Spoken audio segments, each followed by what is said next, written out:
intended for listeners who are blind, have low vision, or another print disability that makes reading, holding a book, or turning a page difficult or impossible. The content is copyrighted by the respective publishers. For more information, please visit us on the web at nfradioreading.org. Your Niagara Frontier Radio Reading Service now presents a reading of articles and features from the Buffalo News for today, Tuesday, January 13th, 2026. Your readers today are Lori and Lita. Let's look to the weather. Clouds and sun today, breezy with a shower in spots in the afternoon. High of 41, warm. Cloudy and breezy tonight with a passing shower and a low of 36. Occasional rain and drizzle tomorrow with a high of 41. Thursday, though, 1 to 3 inches of snow. Storm total snowfall expected to be 3 to 6 inches. Do you want to be warm? Why don't you go to Naples, Florida, 80 yesterday? Or if you want to be cold, -6 in Alamosa, Colorado. The sun rose today at 7:45 a.m. It sets tonight at 5:04 p.m. The moonrise today was at 3:34 a.m. and the moon set is at 12:37 p.m. Remember the snow derby from last week? Buffalo was winning even for Alaska? That's not true anymore. Anchorage got 25.3 inches this month. And season to date, 41.3. We only have 36.6 inches season to date. On to you, Lita. Okay, Hochul to call for transparency and budget-friendly options to fight energy prices. Governor Kathy Hochul on Tuesday will propose a series of reforms to address New York's escalating energy costs, including requirements for utility companies to be more transparent about the salaries of their top executives, drop hidden fees, and face the possibility of increased scrutiny of their spending. Hochul plans to require utility companies, which in Western New York includes entities such as National Grid, National Fuel, and New York State Electric and Gas, to publicly disclose the salaries of their top executives in comparison with the pay of their average workers. The executives' pay would be directly tied to customer affordability under the argument that the executives should be not raking in inflated dollars while ratepayers are financially struggling. Hochul says she wants to require utility companies to present a budget-constraint option to keep their operating and capital costs below the rate of inflation. The utilities would need to remove hidden fees so that ratepayers only pay for their service, people familiar with the proposal told the Buffalo News. Hochul, a Buffalo-born Democrat up for re-election this year, will outline the proposal in her State of the State address. The annual speech is expected to focus on affordability issues, which have been the governor's top issue. It comes as the state and country face increased demands for electricity because of AI data centers, manufacturing centers, and electric vehicles. Last month, the state's Energy Planning Board approved a 15-year energy plan embracing an all-of-the-above approach to include renewable wind and solar energy, natural gas, and nuclear power. And as we grapple with frequent attacks on energy progress and prices from the federal government, I remain laser-focused on energy affordability and reliability in New York State, Hochul said in a statement. We will hold utility companies accountable to protect consumers from unfair practices. My commitment to an all-of-the-above approach will ensure we keep the lights on and prices down. In her address Tuesday, Hochul is expected to propose a law that would require utility companies to create and report an affordability index to display for customers the energy burden in their service areas. Under Hochul's plan, the state's Department of Public Service would have to deliver annual affordability presentations to its parent entity, the Public Service Commission, a body that regulates utilities. If the PSC discovers that a utility has failed to protect energy affordability, the new law would enable the PSC to install an independent affordability monitor within the company to address the problem. The monitor, according to the governor's plan, would have full access to the utility's management meetings, books, and records to allow the monitor to review operations and spending to ensure it was efficient. New opportunities to save costs would be reported to the PSC. Hochul's plan includes modernizing the process in which utility rates are set to make it easier for the public to understand, and to give state regulators more time to ensure that customers are being protected. It will include a new initiative, Executive Power, intended to ease the burden on the state's electrical grid as the demand for power grows. The expected goal is to embrace newer technologies, such as smart thermostats, to use or conserve energy when it is most needed and avoid hundreds of millions of dollars in cost to upgrade and back up power plants at ratepayer expense. Next, it's requiring data centers to pay more money or supply their own energy to end the uncertainty of phantom loads taxing the energy grid. A new initiative, Energize New York Development, led by the Department of Public Service, intended to require projects that drive exceptional demand without exceptional job creation or other benefits to cover the costs they create through charges or supplying their own power. Now, how about finding about Rocky Mountain High? Oh, but that's about prices for Bills fans' tickets. Saturday's game in Denver will not come cheaply. The Buffalo Bills are moving on after Sunday's postseason win, and that means another chance for fans to go see a playoff road game. But a trip to Saturday's playoff game against the Broncos in Denver will be even pricier than the weekend's game in Jacksonville. Between the cost of tickets and flights, Bills Mafia may be in for sticker shock if they want to take in the divisional round on Saturday at Empower Field at Mile High Stadium. Prices on the secondary market for the cheapest seats in the stadium's fifth and highest level start at more than $500 as of Monday.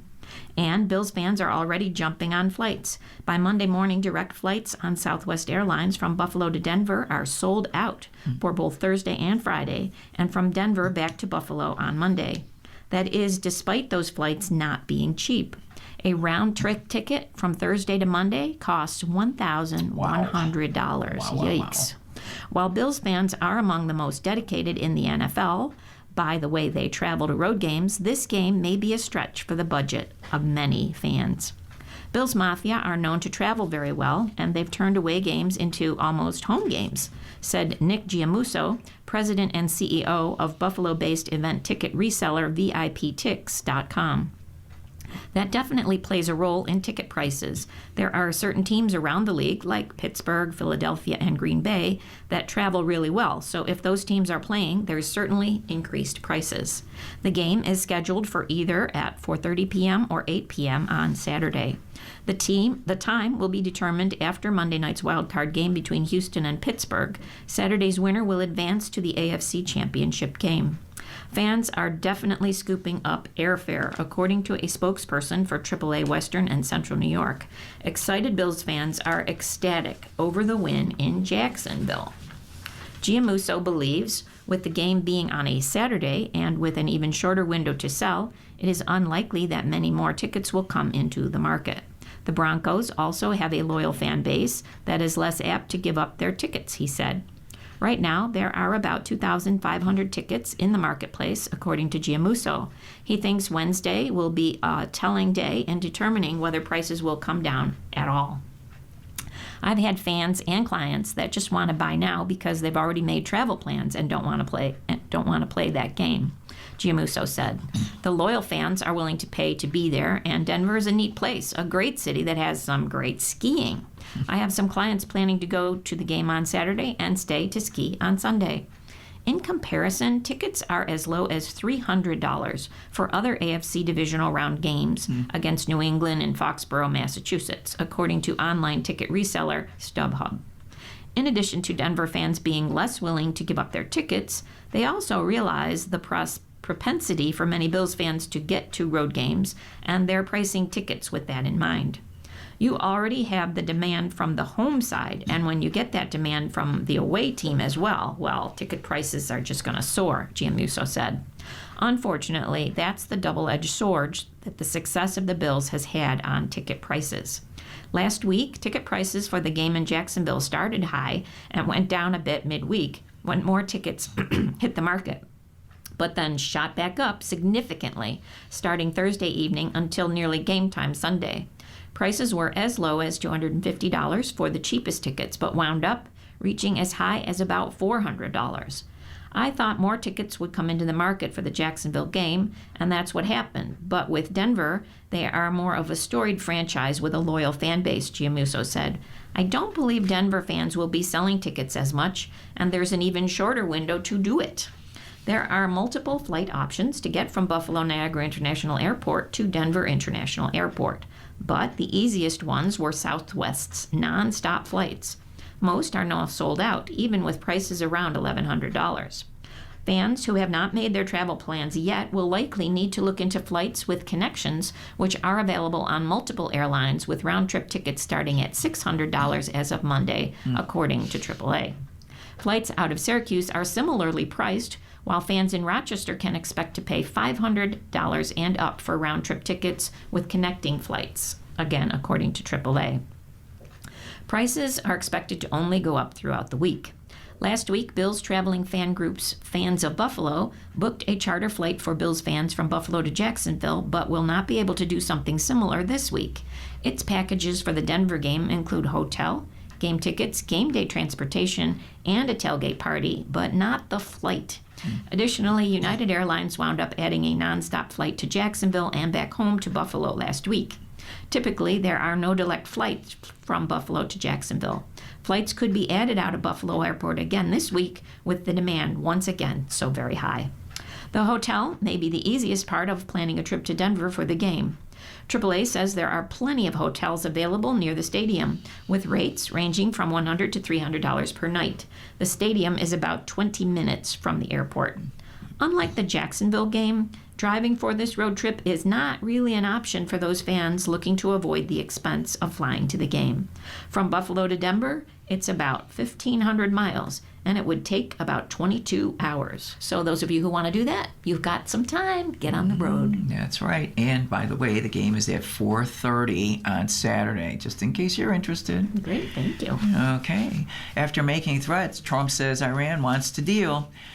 President Trump says Iran wants to negotiate with Washington after his threat to strike the Islamic Republic over its crackdown on protesters' nationwide demonstrations that activists said Monday had left at least 599 people dead. Iran had no direct reaction to Trump's comments, which came after the foreign minister of Oman, long an interlocutor between Washington and Tehran, traveled to Iran this weekend. It also remains unclear just what Iran could promise, particularly as Trump has set strict demands over its nuclear program and its ballistic missile arsenal, which Tehran insists is crucial for its national defense. Iranian Foreign Minister Abbas Araghchi, speaking to foreign diplomats in Tehran, insisted the situation has come under control in remarks that blamed Israel and the U.S. for the violence without offering evidence. That's why the demonstrations turned violent and bloody to give an excuse to the American president to intervene, Araghchi said in comments carried by Al Jazeera. The Qatar-funded network has been allowed to report live from inside Iran despite the internet being shut off. However, Araghchi said Iran was open to diplomacy. Iranian Foreign Ministry spokesperson Esmail Baghai said that a channel to the U.S. remains open, but talks needed to be based on the acceptance of mutual interests and concerns, not a negotiation that is one-sided, unilateral, and based on dictation. Diction would be good. Yeah, that'd be good too. Meanwhile, pro-government demonstrators flooded the streets Monday in support of the theocracy, a show of force after days of protests directly challenging the rule of 86-year-old Supreme Leader Ayatollah Ali Khamenei. Iranian state television aired chants from the crowd, which appeared to number in the tens of thousands, who shouted "Death to America" and "Death to Israel." That sounds familiar. Mm-hmm. Trump and his national security team have been weighing a range of potential responses against Iran, including cyber attacks and direct strikes by the U.S. or Israel, according to two people familiar with internal White House discussions who spoke on condition of anonymity. The military is looking at it, and we're looking at some very strong options, Trump told reporters on Air Force One on Sunday night.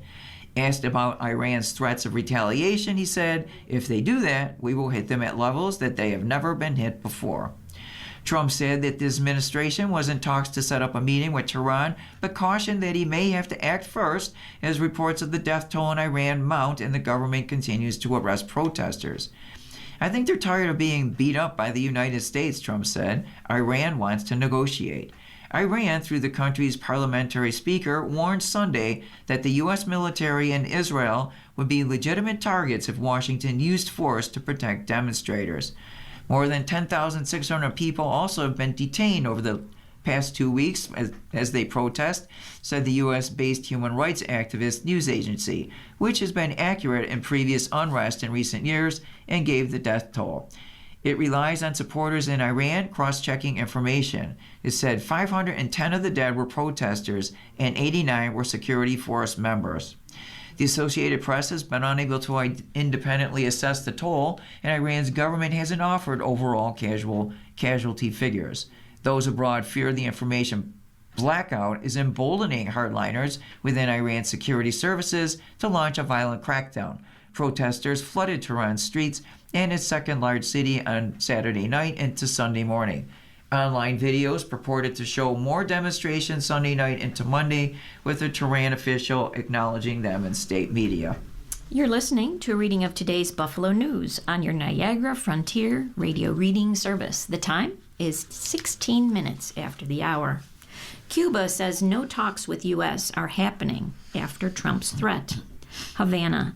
Cuban President Miguel Diaz-Canel said Monday that his administration is not in talks with the U.S. government, a day after President Trump threatened the Caribbean island in the wake of the U.S. attack on Venezuela. Diaz-Canel posted a flurry of brief statements on X after Trump suggested that Cuba make a deal before it's too late. He did not say what kind of a deal. Diaz-Canel wrote that for relations between the U.S. and Cuba to progress, they must be based on international law rather than on hostility, threats, and economic coercion. He added, "We have always been willing to hold a serious and responsible dialogue with the various U.S. governments, including the current one, on the basis of sovereign equality, mutual respect, principles of international law, and mutual benefit, without interference in without interference in internal affairs and with full respect for our independence." His statements were reposted by Cuban Foreign Minister Bruno Rodriguez, again on X.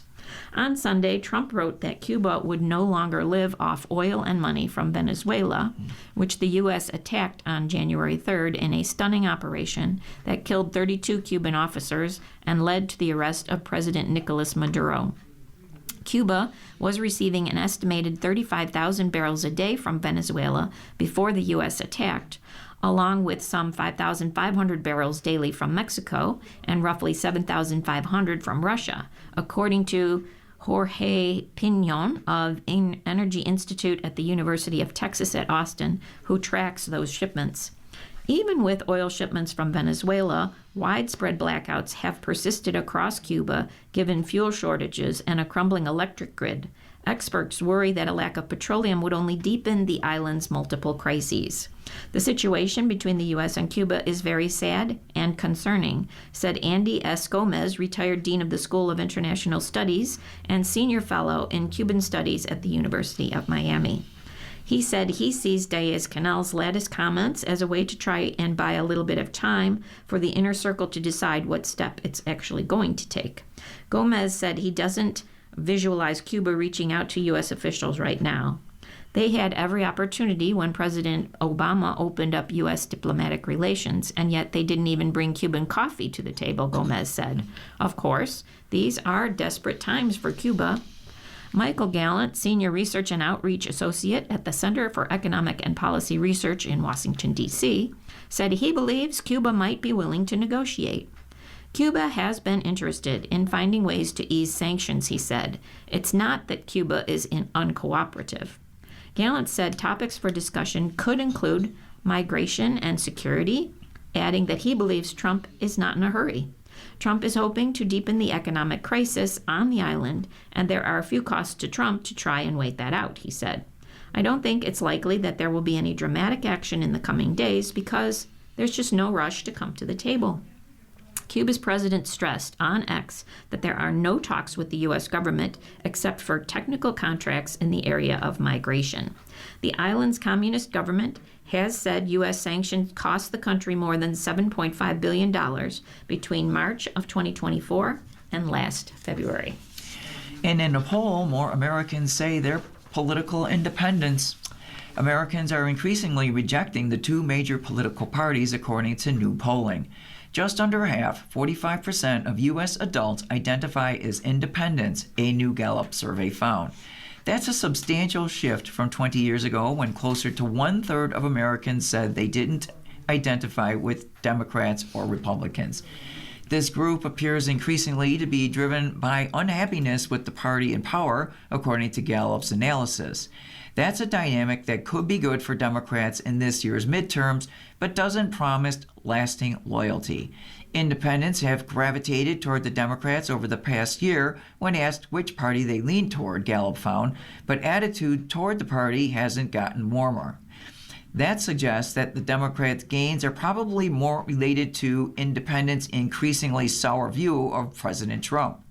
Younger people in particular are rejecting the parties at much higher rates than older generations. More than half of Generation Z and millennials identify as political independents, while a majority of older generations side with the party. That's different from the past, when more young adults identified with the Democrats or the Republicans, and is part of the reason why frequent, dramatic swings in political power may become increasingly normal. Independents have long been the largest political group in the U.S., and their numbers have increased over the last 15 years. But often, they're more inclined to side with one of the parties over the other. This year, the Democratic Party gained the partisanship edge when independents were asked whether they lean more toward the Democrat or Republican Party. Nearly half, 47% of U.S. adults, now identify as Democrats or lean toward the Democratic Party, while 42% are Republicans or lean Republican. This is an indication of how Americans are feeling about their political affiliations, and it may not be reflected in voters' actual registration. This shifted the three-year party affiliation advantage that the Republican Party held while President Joe Biden was in office, reverting to where the Democrats stood during Trump's first term. While that's certainly not bad news for Democrats as they look to regain one or both houses of Congress in November, it's likelier that they're benefiting from independents' unhappiness with Trump rather than building lasting goodwill for themselves. Trump's approval among independents has fallen steadily over the year, while Democrats favorably remain historically low. Younger Americans are driving the recent rise in U.S. adult identifying as independents, and the Gallup polling found majorities of Gen Z and millennial adults who were born between 1981 and 2007 now identify as independents. Independent identity is softer in older generations, where only about 4 in 10 in Gen X currently call themselves independents, and roughly 3 in 10 older adults do. Young adults today are more likely than previous generations to identify outside of the Democrat and Republican Party. While 56% of Gen Z adults call themselves independents, that's higher than in 2012, when 47% of millennials said they were independents, and 1992, when 40% of Gen X adults identified that way, according to the Gallup analysis. That means that this trend isn't likely to shift unless the parties are able to change the way younger people see them. Americans who identify as moderates increasingly don't see themselves in either party, Gallup polling shows. More independents have described their political views as moderate over the last decade, while Democrats and Republicans have grown less likely to identify as moderates. About half of independents, 47%, called themselves moderate in 2025, compared to about 3 in 10 Democrats and about 2 in 10 Republicans. At the same time, Democrats and Republicans have become increasingly polarized in their ideology. About 6 in 10 Democrats now call themselves liberal, while the share that considers themselves moderate is among the lowest it's ever been. Among Republicans, 77% consider themselves conservative, and moderate identity is also at a low point. Okay, and Kathleen Parker is saying she's feeling dazed but not confused, just about a year into Trump 2.0. As a new year of torment commences under the administration of President Trump, the only consolation for non-MAGA Americans is, well, nothing. For the most part, the only refuge can be found in a shared reality. No, you're not crazy. I feel the same way.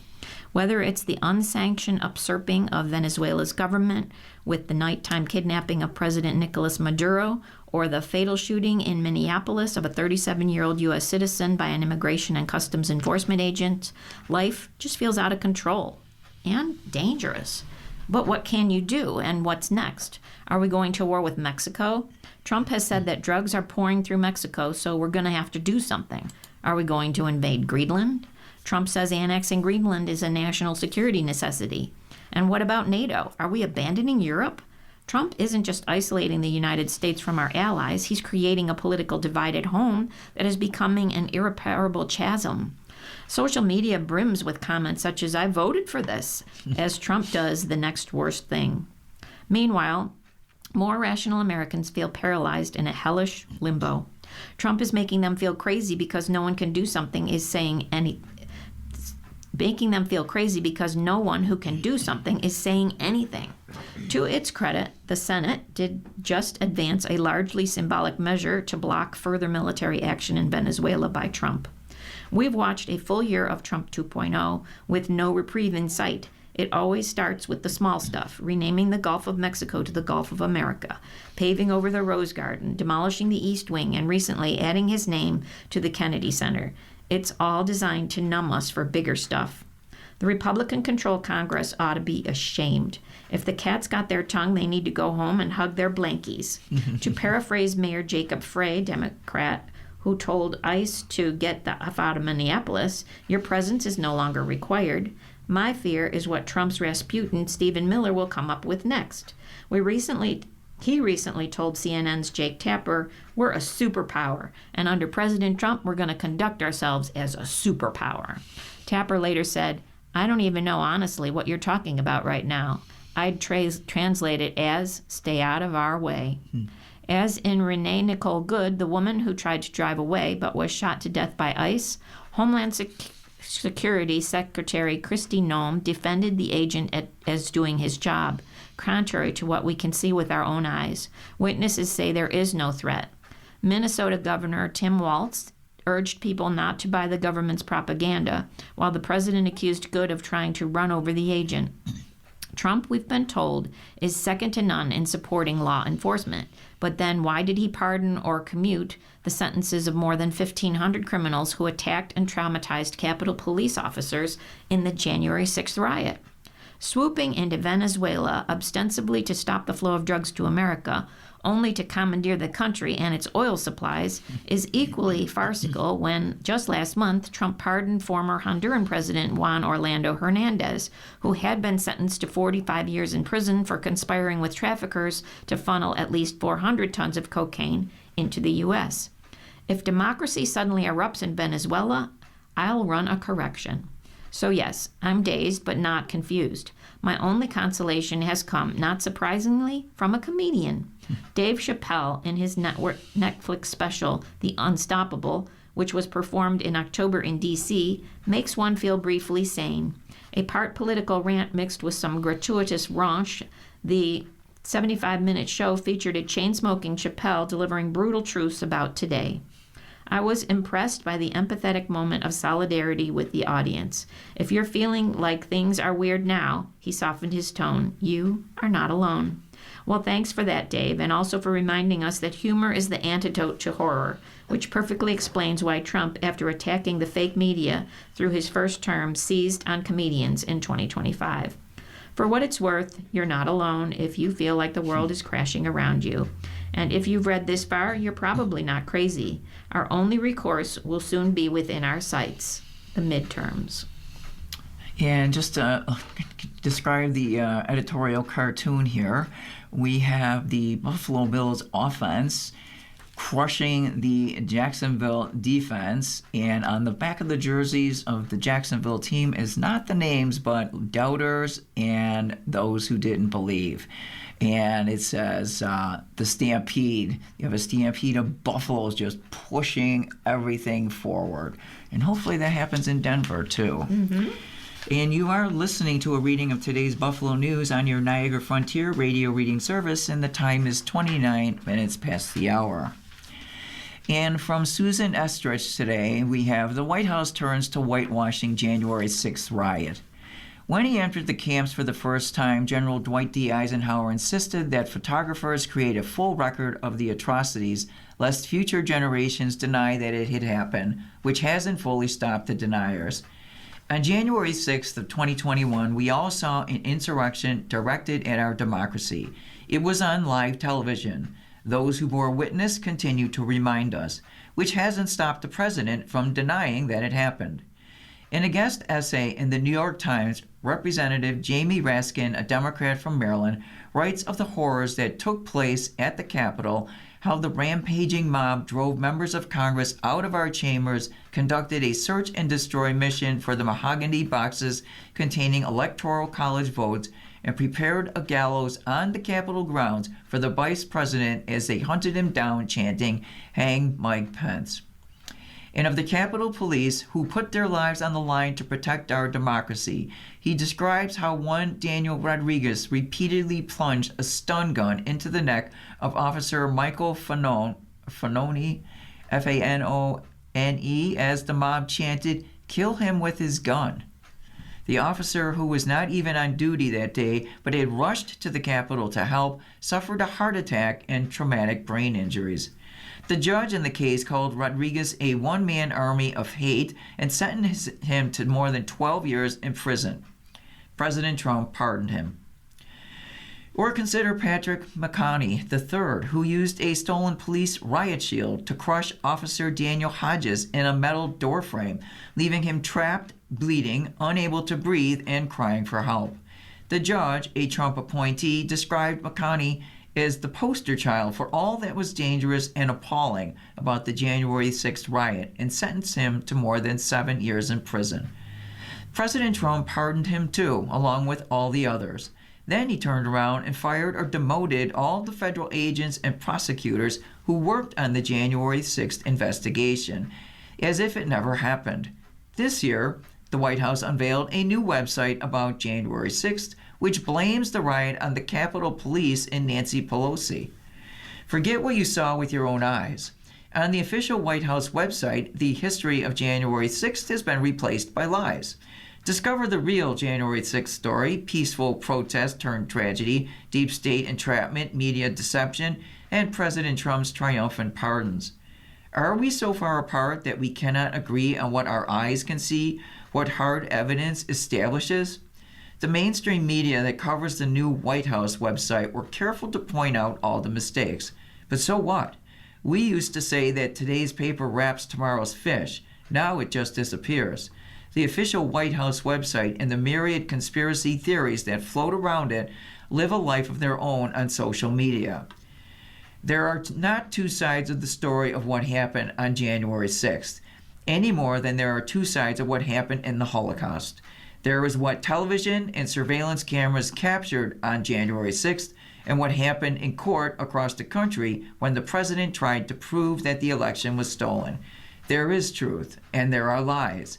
Has the battle to speak the truth and have it be accepted as true ever been so fraught? And Jeffrey Bowen of Delavan remembers his hometown in New Hampshire. Our hometowns are defined differently. A hometown is usually where one was born, raised, or lived the longest, but there is far more to it. I consider Laconia, New Hampshire, my hometown, although I was born elsewhere and have spent many years in other spots. My time in Laconia, from early childhood through high school, shaped everything that followed. I think of this experience as an anchor for my identity. The reputation of Laconia is enhanced by its location among lakes and mountains and abundant year-round recreation. The public schools in Laconia drew my parents as educators. Also, hunting and fishing appealed immensely to my father. I was deeply influenced by a social and economic lifestyle that endured long after I graduated back in 1963. I married a like-minded hometown girl, 2 classes behind me in high school. Even my parents' old house looks the same as it did years ago, but the hometown I remember is akin to a myth for others. My glib assessment of Laconia was shaken to the core by an autobiography written a few years ago by James Novak, titled Aura's Boy.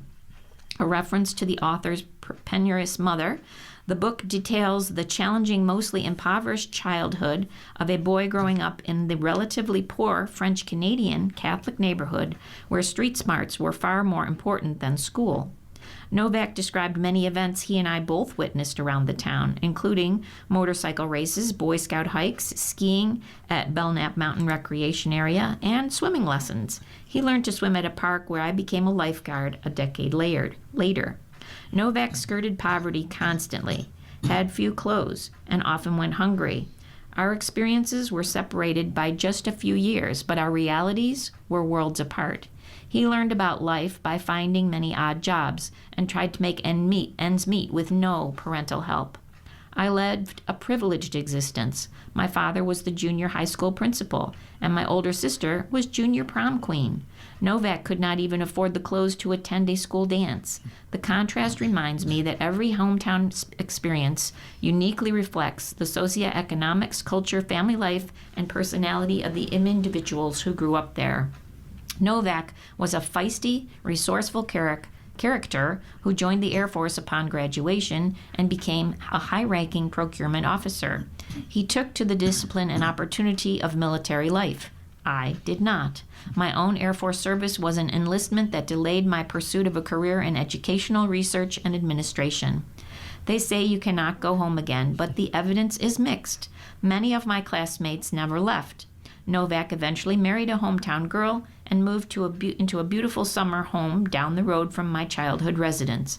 My own links are high school reunions and Facebook sharing. What made Novak's account enjoyable is his clear-headed and honest description of life in Laconia during the late 1940s. There was little pretense, and I liked that. Aura's Boy showed me the unexamined biases we leave on the doorsteps of our hometowns. We gain from that awareness. Time changes the meaning of a hometown when we take a deeper look at how others have experienced it.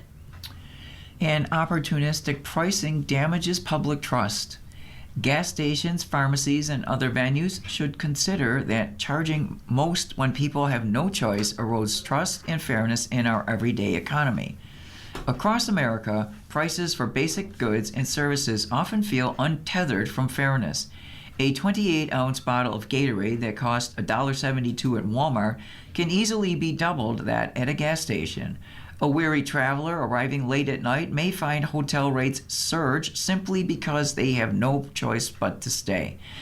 Even pharmacies can charge vastly different prices for the same prescription, knowing patients often cannot wait or look elsewhere. Grocery stores often raise prices on basics such as milk and bread right when families need them most. A troubling pattern emerges. People are charged most when they have the least room to refuse. Gas prices vary significantly from station to station, even within the same neighborhood. Factors such as location, competition, and operational costs contribute to this disparity. Regional differences in taxes and fuel blends also play a role.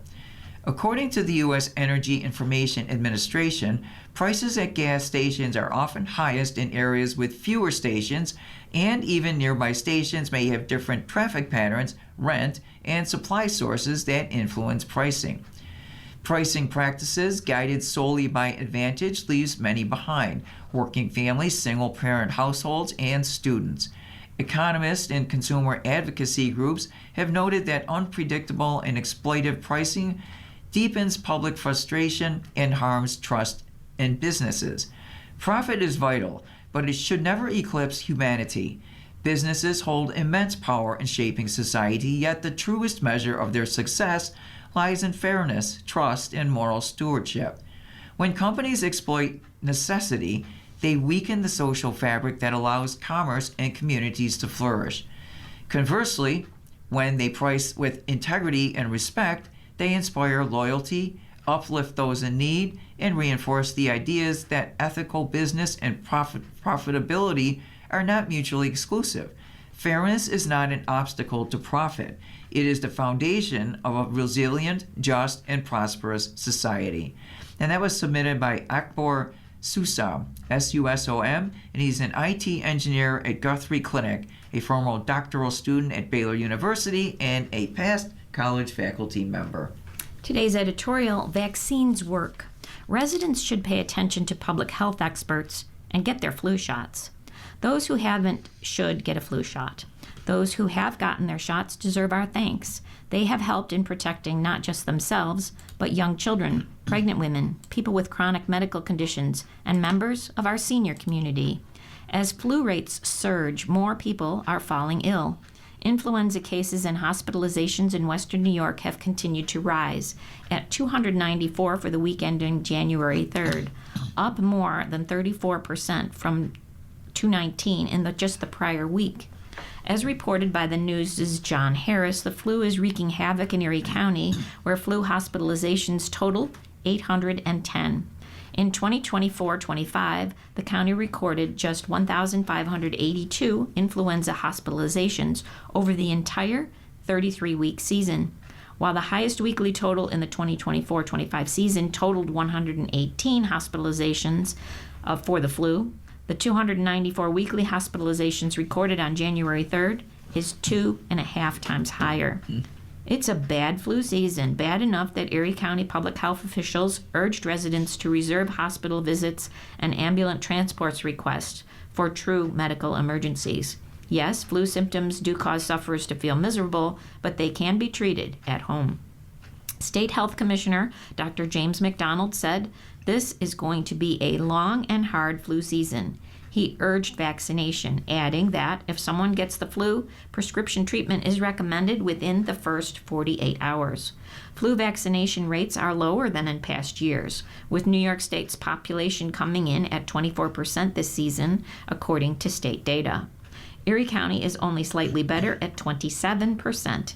A rapidly circulating variant, subclade K, a subgroup of influenza A H3N2, is the culprit this season. Unfortunately, with 7 new mutations, subclade K is more able to evade immunity from prior infections or vaccination.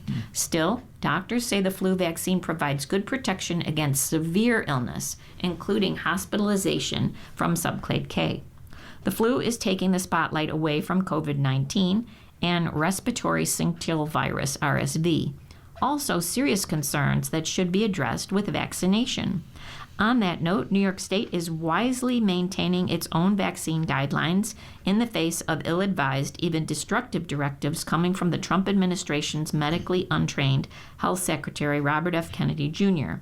At issue, the recommendation that vaccines against meningitis, hepatitis A and B, dengue, and RSV will now be recommended only for high-risk groups.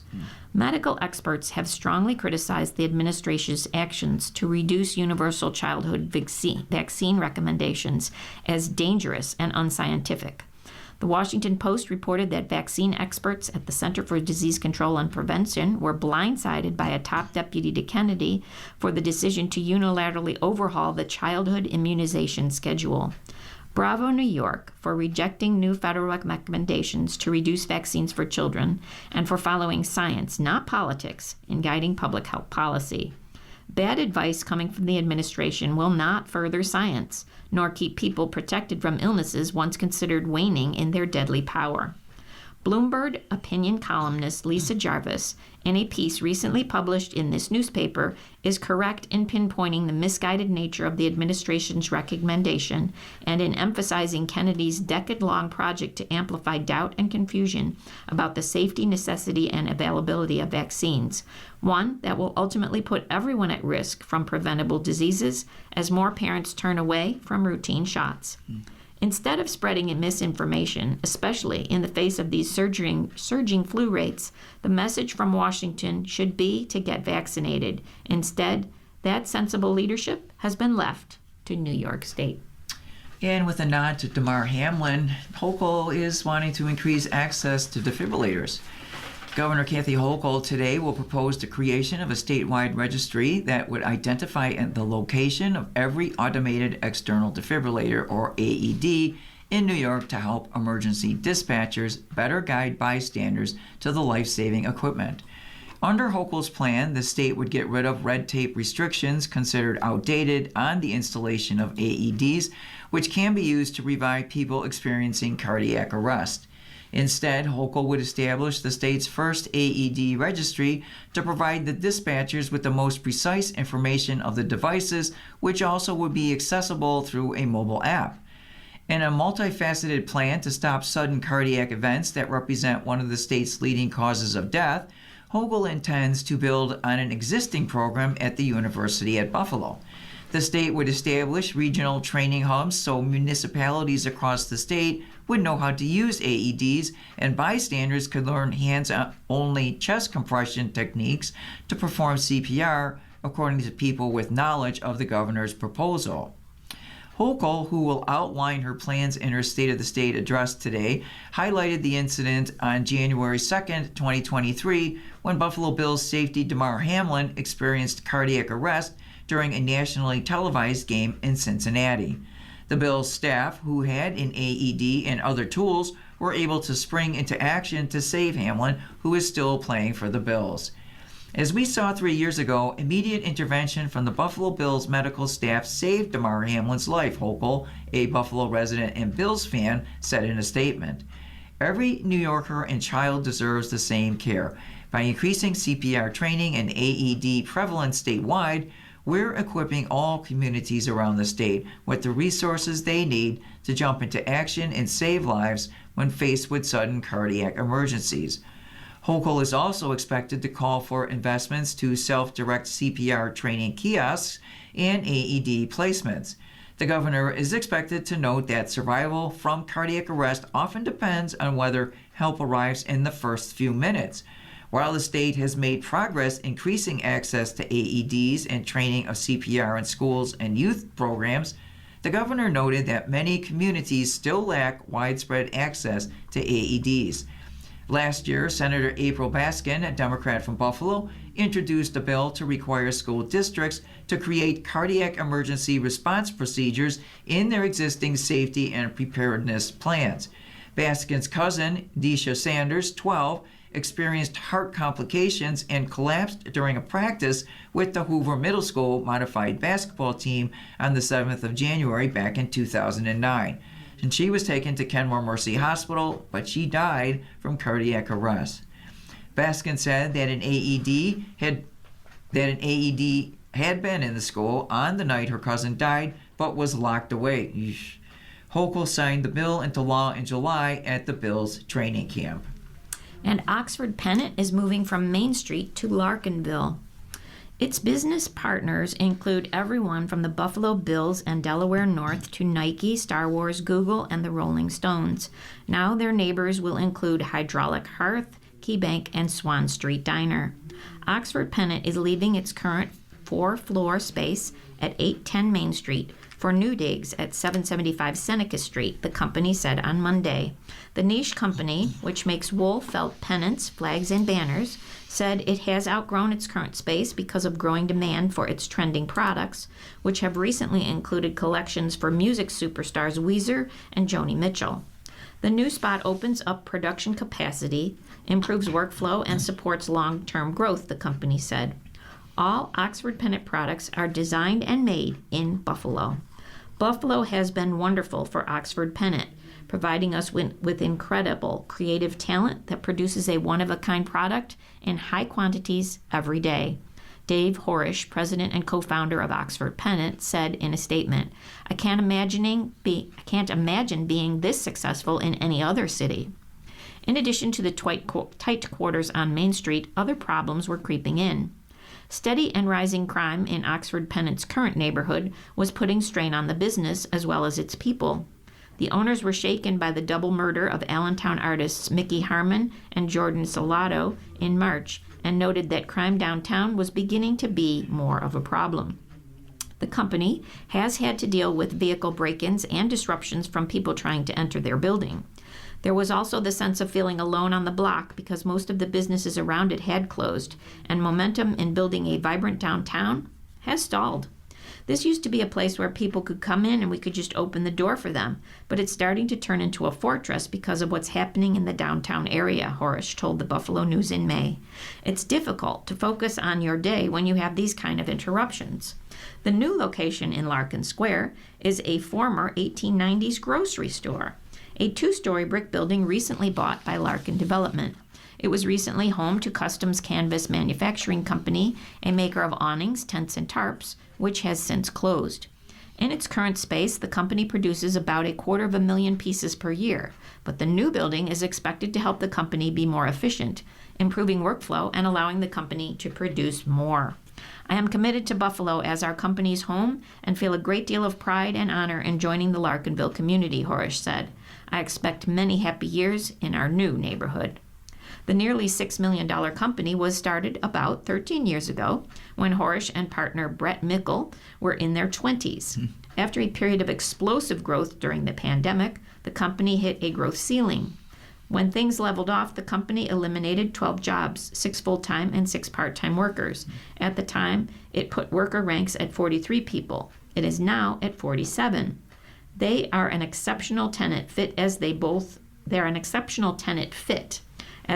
honor the legacy of the building as a textile manufacturing space following custom canvas and embody the growing entrepreneurial spirit of the district and neighboring businesses, said Kayla Zemsky, CEO of Larkin Development Group.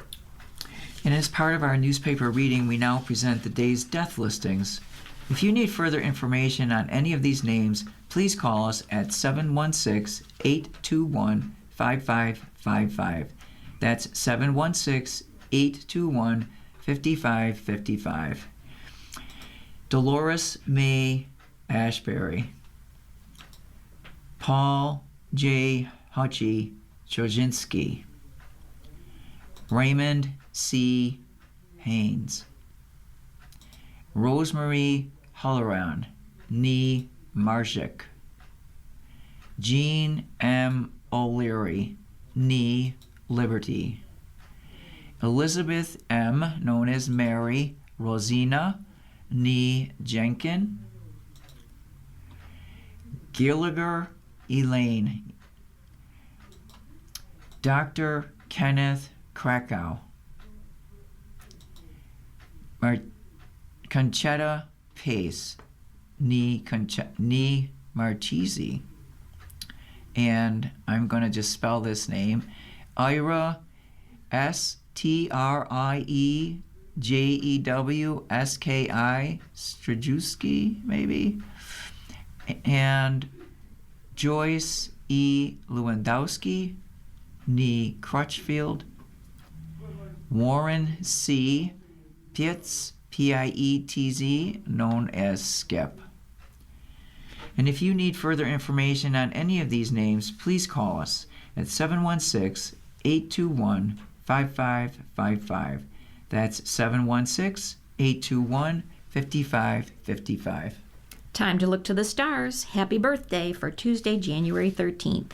You are focused, motivated, and direct. You want to bring about improvements in the world around you. This year is about service, probably service to family. Aries, this is a passionate day. Your attraction to someone older or in a position of power might be compelling. Tonight, explore and learn. Taurus, today you'll have to go more than halfway when dealing with others, which is not a problem. Travel plans look exciting. Must be that Bills game. Tonight, check your finances, again, because of the Bills game. Gemini, today is a bit of a mixed bag. Romance will be passionate. You will also be very productive because you're level-headed and focused. Tonight, you must cooperate. Cancer, this is a passionate, romantic day, and some will make a commitment, or you might commit to a school or a major trip. Tonight, get organized. Leo, your home routine will be interrupted today. Small appliances might break down or a minor breakage could occur. So tonight, socialize. Virgos, give yourself extra time today so you have wiggle room to deal with the unexpected, because tonight you will be able to relax. Libra, Keep an eye on your money and belongings today. Something unexpected might incur damage or loss. Tonight, a warm discussion. Scorpio, this is a restless, excitable day, which is why you might seek stimulating outlets or be attracted to someone who is different. Tonight, check your belongings.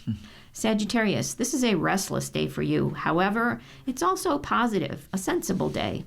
A discussion with someone older will yield practical results. Tonight, you're going to win. Capricorn, it's a day to schmooze with friends and groups. However, someone might surprise you or catch you off guard, or you might meet a real character. Tonight, enjoy your privacy. Aquarius, you impress bosses, parents, and authority figures today. They see you as reliable, conscientious, and capable of putting up with adversity. So tonight, be friendly. Pisces, do something different today. You have a need for adventure and excitement, and tonight you will be noticed. And the Linwood neighbors are protesting apartments. A father and son clearance development team hopes to overcome neighborhood opposition to their plan to construct a 5-story apartment building next to the Linwood Preservation District, a month after planning board members voiced support for neighbors concerned about the scale of the project. Richard and Patrick McNamara, owners of R.E. McNamara, want to build a 153,000 square foot L-shaped apartment building with 118 units at 1458 Main Street behind their planned renovation of the 7-story Diamond Moving and Storage building at 1440 Main. Plans call for 49 apartments in the renovated 52,000 square foot Diamond Loftus building, an increase from 42 previously because of modifications to the floor plans. Meanwhile, the numbers of units in the larger building, called Diamond Lofts North, is down from 132 after the developers adjusted the rear portion to meet step-back requirements. Some of the apartments may also be designated as inaffordable housing. The project would also include 4,200 square feet of office or common area space, as well as 169 parking spaces in a 2-level parking ramp on the basement and the first floor of the north building, plus 2 small surface parking lots. The $50 million historic reuse and brownfield redevelopment covers 3 industrial properties totaling 1.7 acres with 5 structures, of which 4 would be demolished.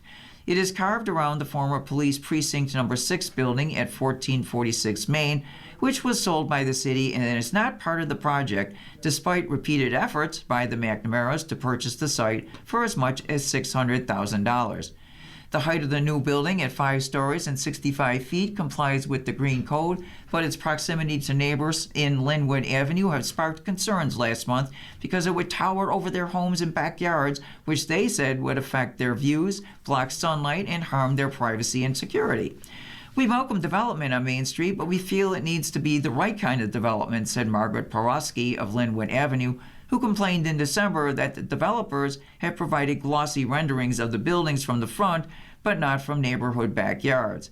It should be congruous with the neighborhood and should not have a negative impact on the surrounding neighborhood.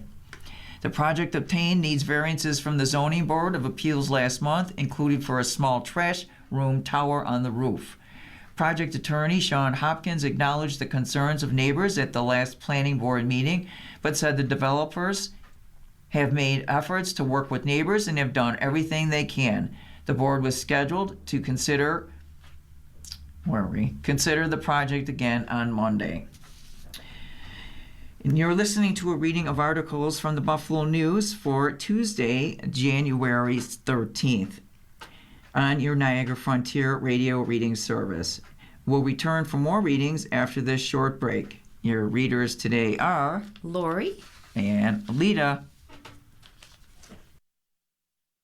If you or people you know shop at any of the Dash's supermarkets, please save Dash's register tapes for radio reading. Our agency receives $2 for every $100 in Dash's register tapes. Radio reading has raised thousands of dollars so far. Anyone can drop off their Dash's tapes to the Niagara Frontier Radio Reading Service at 1199 Harlem Road, Cheektowaga, between William and Clinton Streets. Or Dash's tapes can be mailed to the Niagara Frontier Radio Reading Service at 1199 Harlem Road, Cheektowaga, New York, 14227. Any questions on Dash's tapes for radio reading? Call us at 716-821-5555, and thanks for caring.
We'll continue now with our reading of articles from today's Buffalo News. Your readers are Lori and Lita.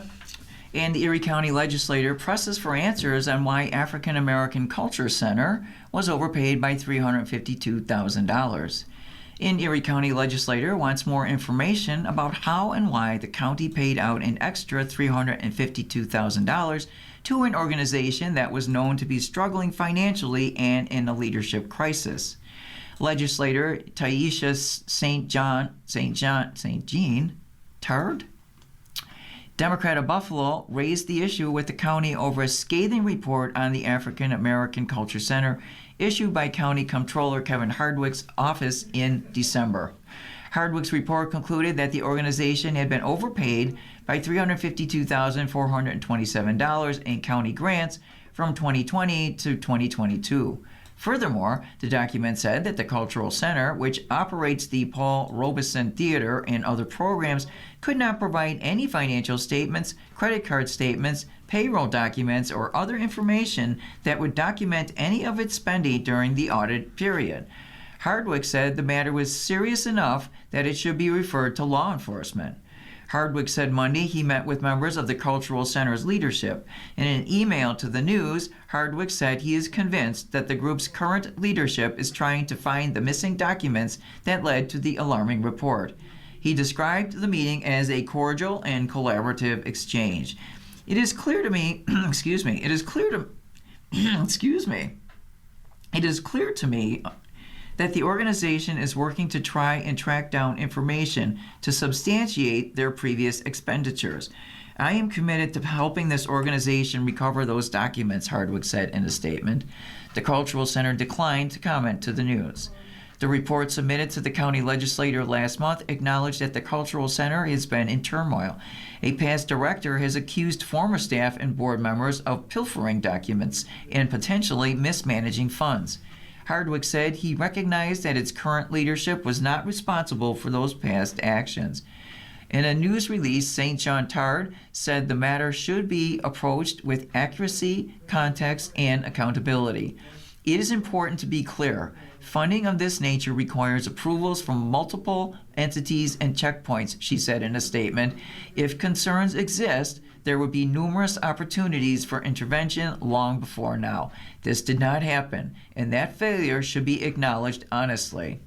Since 2020, the Cultural Center has received $1,149,900 from the county, including $500,000 in 2024 for renovations to the center's building on Maston Street.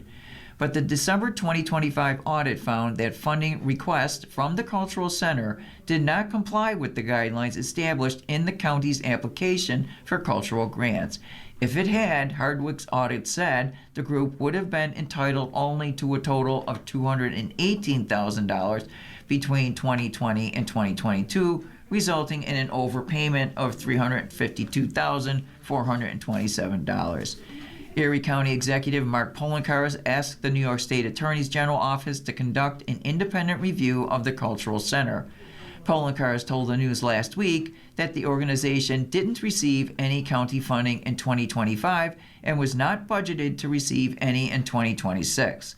Poloncarz said the group wouldn't receive more money from the county until all the issues raised in the report have been resolved. The state attorney general's office did not respond to requests for comment. In addition, county legislator Lindsay Lorigo, a Republican from West Seneca, has asked State Comptroller Thomas DiNapoli to review the matter. It hasn't been explained exactly how the cultural organization founded in 1958 was able to receive the grants that Hardwick's office concluded were overpayments. According to the county's website, the county's cultural funding program provides grants to nonprofit arts and cultural organizations. Each organization must submit an application with information on its finances, governance, and programming. The applications are reviewed by the Erie County Arts and Cultural Advisory Board and Department of Environment and Planning staff. The board and staff then make recommendations to the Commissioner of Environment and Planning regarding the organization, with the actual dollar amounts calculated by staff according to the results of each organization's review and expected funds available as indicated by the county administration. The African American Cultural Center's other programs include the Dance and Drum Performance Company, summer and after-school enrichment programs, and the Pine Grove Jazz Reunion. And on page B6, there is a charming picture of two red pandas, and it's entitled Panda Playtime. You can see their fuzzy chestnut fur standing out against the snowflakes, and those snowflakes are flying because those two are having a snowball fight. One has his paw in the air covered with snow, and the other is ducking to get out of the way of that snowball. Joy and Henny, red panda cubs, wrestle in the snow in their enclosure at the Buffalo Zoo on Sunday. Joy was born in the zoo on June 15th, while Henny came from the Binder Park Zoo in Battle Creek, Michigan. The cubs are now obviously flourishing together. And Froth Brewing is closing its tap room after a 7-year run. Froth Brewing Company, known for its thick, sour beers, is closing its tap rooms at the end of the month. Froth opened 7 years ago at 700 Military Road on the North Buffalo and Riverside border. It opened at the height of the craft beer boom in Buffalo, when breweries became the hottest casual place to hang out, drink experimental beers, and share a snack with friends. Froth stood out for its fruity and tart sour beers and its hazy smoothie-style beers reminiscent of milkshakes. Froth also fostered blossoming pop-up restaurants. Wingnuts, known for its coated wings, operated from Froth's kitchen before opening its first standalone restaurant in Amherst in 2024. Now Wingnuts has 3 locations. The local craft beer industry has grown competitive and saturated. In November, Flying Bison Brewing Company, a trailblazer among Buffalo's breweries' resurgence, closed its Larkinville tap room. As the news reported at that time, 2025 was the first year that more breweries closed than opened, according to the Brewers Association, which is a national craft beer trade group. Froth will continue to brew its beer for retail shelves, but its tap room is closing February the 1st. What began as a small dream grew into something so much bigger, a place filled with laughter, friendship, and community, wrote Froth on social media. And some news in brief. A Niagara Falls man shot on the I-190 in town of Tonawanda, the police said. A Niagara Falls man was shot while driving early Monday on Interstate 190 in the town of Tonawanda, state police said. The shooting happened at 12:46 a.m. while the man was driving north between the Vulcan Street exit and Sheridan Drive Kenmore Avenue exit, troopers said in a news release.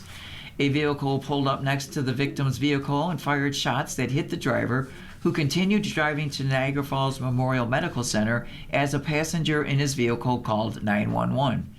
The 32-year-old man who was shot was treated for injuries not believed to be life-threatening, police said. The investigation closed a section of northbound I-190 in Buffalo, as well as the ramp from Route I-198 to northbound I-190 on Monday afternoon. Troopers asked anyone who may have information about the shooting to call 585-344-6200. And Fitzgerald retires as the chief of police in Orchard Park. The Orchard Park Police Department on Monday announced the retirement of Chief Patrick Fitzgerald. Fitzgerald is leaving after more than 20 years of service to the town, according to an announcement on the police department's Facebook page. Fitzgerald began his career with the department as a dispatcher and advanced through the ranks. Throughout his career, he served as a DARE officer, a SWAT commander, and was a driving force the expansion of the department's school resource officer program, according to the statement on Facebook. In 2022, he was appointed chief of police. Orchard Park Supervisor Joseph Liberty has named Greg Shepard the interim police chief. Liberty said town officials were canvassing both internal and external candidates and hope to have new permanent chief named in the next 90 days. And if you got a tip, get in touch with the Buffalo News. We're committed to reporting stories that help our readers connect with the community. The Buffalo News has developed a new way for you to submit a new tip or a story idea through a form on buffalonews.com. The news tip link in the navigation menu launches a short form that allows you to send news, tips, or story ideas directly to our editors. The news tip form requires you to submit a phone number and email address, and we will not publish that information, but it will help our editors verify the news tip or seek additional information. We cannot guarantee news coverage on every tip. The news tip feature is not for press releases, letters to the editor, obituaries, or advertising. Readers may also continue to contact journalists directly by phone or email. And the medical campus again sues to block North Oak Street sale. The Buffalo Niagara Medical Campus is once again suing to block the proposed expansion of the McCarley Gardens affordable housing community, this time focusing on the city's planned sale of a portion of North Oak Street to developer BFC Partners. In a lawsuit filed late last week, the nonprofit that oversees the 120-acre campus of hospitals and research institutions downtown is challenging the Common Council's approval of the sale of the dog-legged northern end of North Oak, where it curves from its north-south route and ends at Ellicott Street. That is a key part of the $134 million proposal by Brooklyn-based BFC and St. John Baptist Church to redevelop the adjacent northwestern stub of McCarley by constructing a 6-story apartment building with 220 mixed-income units. The developers say they need that portion of the street to have enough room to build the project. In exchange, the developers would reroute and straighten North Oak so that it reconnects with Virginia Street to the north, effectively separating the new building from the rest of the low-rise McCarley Gardens. The Ellicott Street property has been valued at $695,200, based on an appraisal conducted by Howard Schultz and Associates and approved by the city's appraisal review board. The other land is valued at $430,500, so to make it an even swap, the BFC is proposing to pay the city an additional $264,700 as the difference in value between the two properties. The council approved the sale December the 9th, but the medical campus argues in its lawsuit that the council failed to meet the conditions required by the city charter, failed to comply with the state open meetings law, and failed to get prior approval from the state legislature before giving up what it claims is municipal parkland. The land sale and proposed project would include part of the Ellicott Linear Park, which would still exist but at a reduced width. Unfortunately, and again, the city's previous administration did not follow the proper legal procedure on this project, Medical Campus Executive Director Matt Enstis said. In the BNMC's existence, we've never seen anything like this repeated, surreptitious political behavior to force this project forward. The lawsuit asked the court to annul the approval and require the city to do it properly. However, that might only delay the project, not prevent it. The Buffalo Niagara Medical Campus continuing onslaught of frivolous litigation against our McCarley project is the height of hypocrisy, said BFC managing partner Donald Kaposha.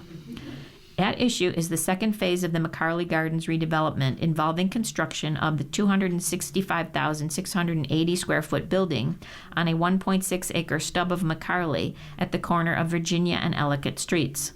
Plans call for 132 one-bedroom and 88 two-bedroom apartments, including a mix of affordable and workforce housing for households earning 40%, 60%, or 80% of the area median income.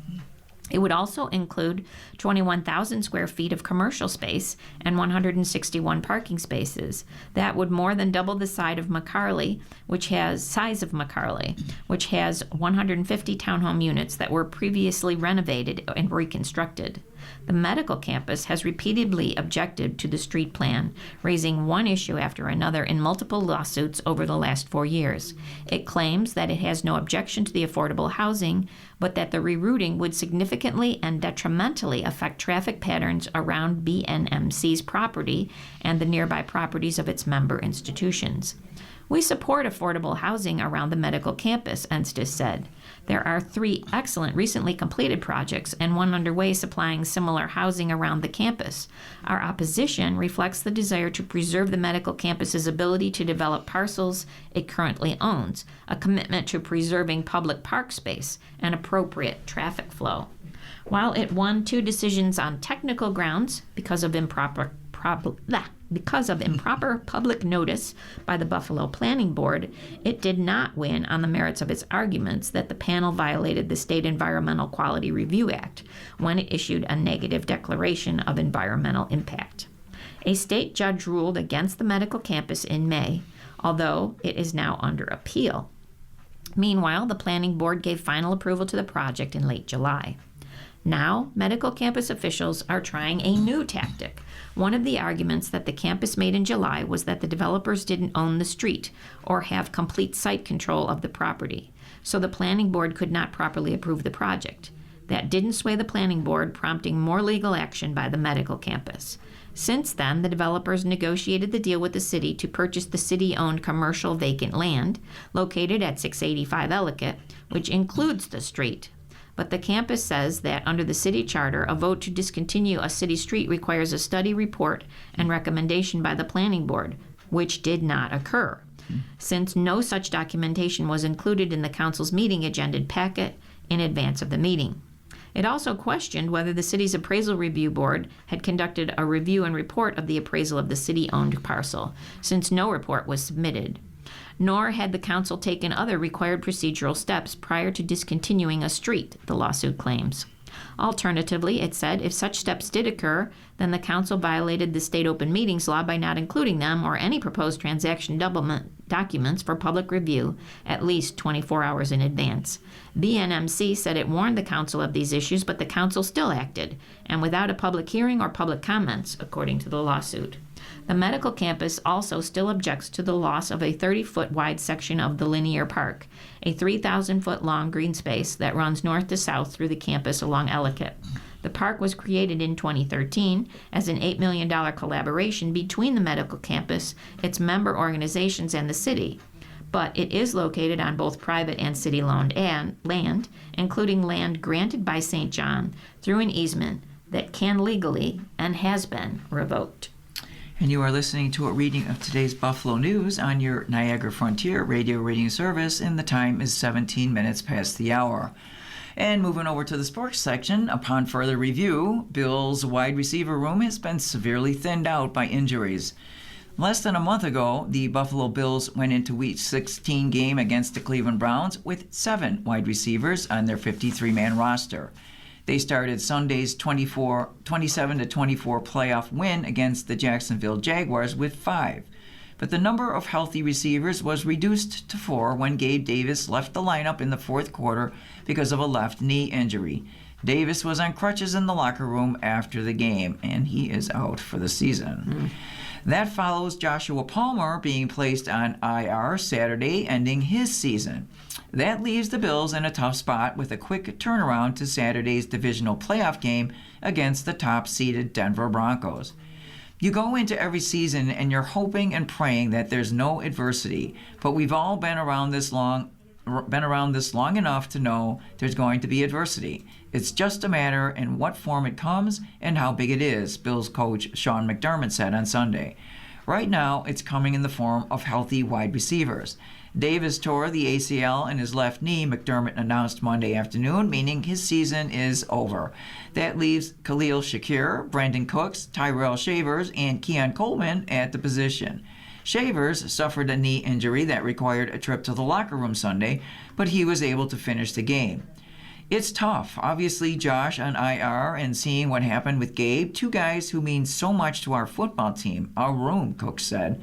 Definitely miss them out there. But at the end of the day, we've got to get back to work, continue to sharpen our blade, pick up some things that maybe they would be doing and finding a way. That's what it's about. That has certainly been the Bills' mantra this season. Injuries have been a constant source of adversity. We've really been dealing with it quite a bit this year, McDermott said. I think you learn from it. The team does, because you've got some young guys who have never been through it. The college game is somewhat different. The journey of a season is long in the NFL, especially if you're into the playoffs. So this is a good kind of experience for our young guys to see the crowd and how ready you've got to be this time of year, particularly. The four receivers left standing all contributed to Sunday's win in meaningful ways. Shakir finished with 12 catches for 82 yards. His reception total is one off the team's postseason record for a single game, trailing only Thurman Thomas's 13 catches against Cleveland on the 6th of January back in 1990. Shakir and Thomas are the only two Bills players in franchise history with at least 10 catches in a postseason game. Shakir has now made at least 6 catches in each of his past 5 playoff games, extending his team record. He has 37 catches over those 5 games, the most of any Bill receiver in playoff history over a 5-game stretch. My job is when number 17 throws me the ball to make the play and get as many yards as I can, he said after the win. We earned ourselves another game, so right back to work and try to top that this next week. Coleman finished with just 1 catch, but it was a big one for 36 yards in the second quarter that got the ball into the red zone, helping to set up Buffalo's first touchdown 3 plays later. Cooks, who joined the Bills ahead of their Week 13 game against Pittsburgh, has quickly become not only a trusted receiver, but also a valuable presence in the locker room. He has a crucial 36-yard reception on the game-winning drive, making up for a drop late in the first half that would have moved the ball to the Jacksonville 27-yard line. We put in something this week and we ran it there on the last drive with B. Cooks running down to the post. Saw a look and we executed, Bills quarterback Josh Allen said, before showering Cooks with praise for his overall impact. A true pro's pro. He does everything the right way. He's always in the building. He's always learning, always on the sideline getting extra catches. He just does everything the right way. He's a hell of a teammate, and we love having him here. Cooks was thankful after the game for how quickly his teammates have welcomed him to Buffalo, saying it feels like he's been part of the team all year. The locker room is such that the teammates have a great belief in one another, and that's important at any point, but especially now when the stakes are at their highest. We knew we just had to clean some things up and continue to trust ourselves when we go out there and make plays at critical moments, Cook said. Shavers, meanwhile, was hurt in the second quarter on a punt coverage, but was able to return after the halftime break.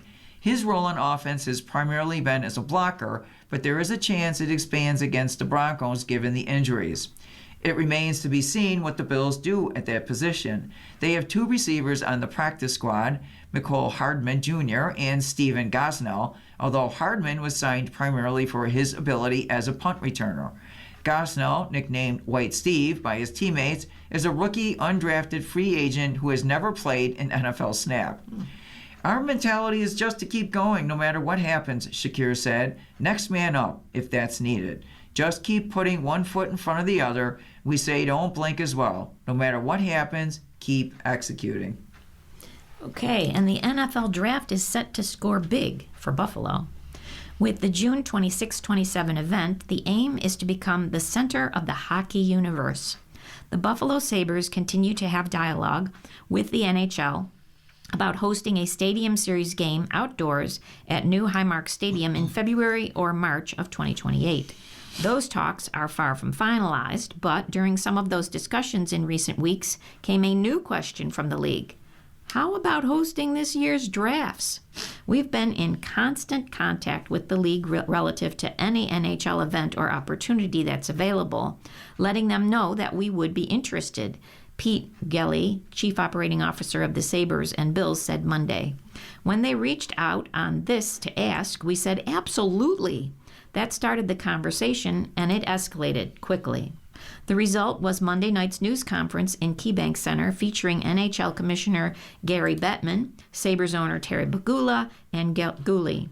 The announcement was simple. The draft will be staged in the arena on June 26th and 27th.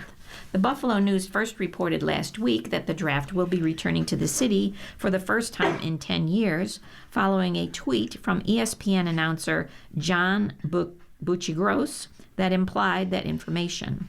This year's draft will be the second under the league's format, where teams stay in their home cities and draft remotely, rather than bring each team's front office and executive staffs to a predetermined city.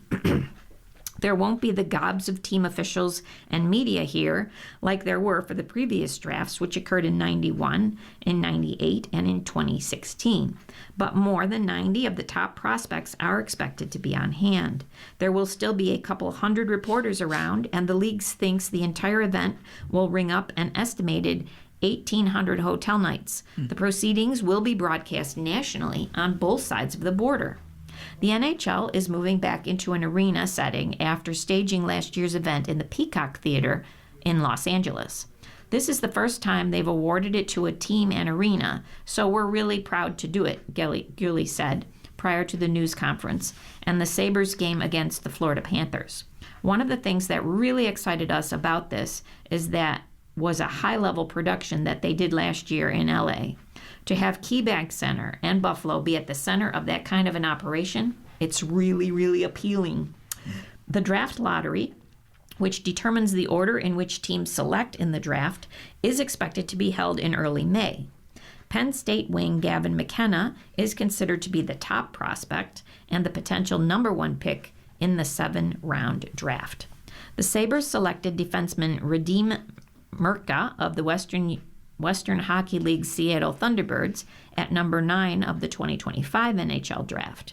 The New York Islanders selected Erie defenseman Matthew Schaefer with the number 1 pick. LECOM Harbor Center and KeyBank Center will also host the NHL Scouting Combine, which is scheduled for May the 31st through June the 6th. That was one of the things that was really appealing to the league, that they have a lot of the comfort level with having the combine here and the referees combine in August, Gelly said. They know the layout and the footprint, and it's a lot easier for them to come in here and just execute. This all goes back to what we've been saying. We want to be the center of the hockey universe. It obviously starts with the team and what's going on here, but to host events like this gives us the opportunity to do that too. Players have raved about the accommodations in Buffalo during the scouting combine for the last 10 years, and the draft will add another layer to the start of their careers. It's just an incredible way to expose these players to the Buffalo market early, at a kind of formative time in their career. As for the Stadium Series, which would mark the 20th anniversary of the iconic 2008 Winter Classic against the Pittsburgh Penguins, Gilly said things continue to move forward. I would categorize all the conversations as very positive, he said. Nothing's confirmed as of yet, but a lot of interest on both sides to get it done. And how about finding out what happened today in history? On this date, in 1733, James Oglethorpe and some 120 English colonists arrived at Charleston, South Carolina, while en route to settle in present-day Georgia. In 1794, President George Washington approved a measure adding 2 stars and 2 stripes to the American flag, allowing the admission of Vermont and Kentucky to the Union. In 1941, a law took effect affirming that those born in Puerto Rico are granted U.S. birthright citizenship. And in 1979, singer Donna Hathaway died in a fall from a hotel window in New York at the age of 34. Donny Hathaway, excuse me. He was known for duets with Roberta Flack and the holiday song This Christmas. In 1982, an Air Florida Boeing 737 crashed at Washington, D.C.'s 14th Street Bridge and plunged into the Potomac River shortly after takeoff from Washington National Airport during a snowstorm, killing 78 people, including 4 motorists on the bridge, 4 passengers, and a flight attendant survived. In 1990, L. Douglas Wilder of Virginia became the nation's first elected black governor as he took the oath of office in Richmond, the state capital. And in 1992, Japan apologized for forcing tens of thousands of Korean women to serve as sex slaves for its soldiers during World War II, citing newly uncovered documents that showed the Japanese army had a role in abducting the so-called comfort women. You're listening to a reading of today's Buffalo News on your Niagara Frontier Radio Reading Service. The time is 29 minutes after the hour. Now, in college sports, Nebraska quarterback Raiola is heading to Oregon. Quarterback Dylan Raiola announced Monday on social media he intends to transfer from Nebraska to Oregon. Raiola was the highest-ranked recruit to sign with Nebraska and started 22 games over 2 seasons. He broke his leg against Southern California on November 1st and missed the Cornhuskers' last 4 games. Oregon's quarterback room for 2026 remains unsettled, even with the addition of Raiola, as Dante Moore decides whether he will enter the NFL draft. Moore said Friday, after a 56-22 loss to number 1 Indiana in a college football playoff semifinal, that he was uncertain on declaring for the draft or returning to Oregon for one final season. Moore went 24 of 39 for 285 yards with an interception and 2 fumbles against the Hoosiers. He completed nearly 73% of his throws for 3,280 yards, with 28 touchdowns and 9 interceptions this season. 2 of Moore's backups, Austin Novosad and Luke Moga, have entered the transfer portal. Should Moore remain at Oregon, Raiola could redshirt next season before taking over as a starter in 2027.